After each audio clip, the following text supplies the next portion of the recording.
كن على يقين من هذا، أن الله عز وجل لا تنفعه طاعته ولا تضره معصيته.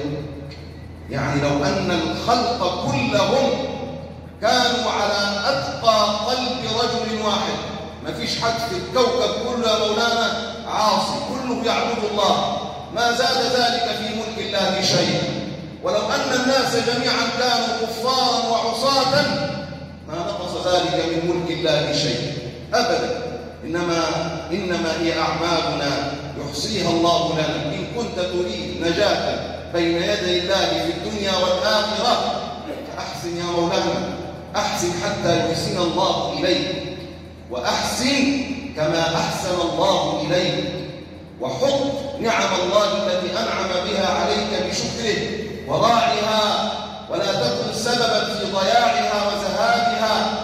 ولذلك يقول القائل: وإذا كنت في نعمة فارعها. ارعاها يا أخي، زي ما الرجل بيرعى الغنمات، ارعى أنت النعمة بتاعت ربنا.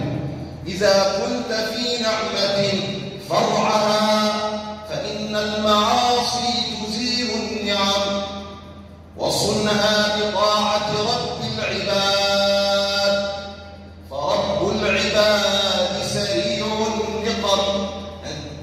لو أنت ما كنتش فيها يأخذها الله منك ويعطيها لغيرك.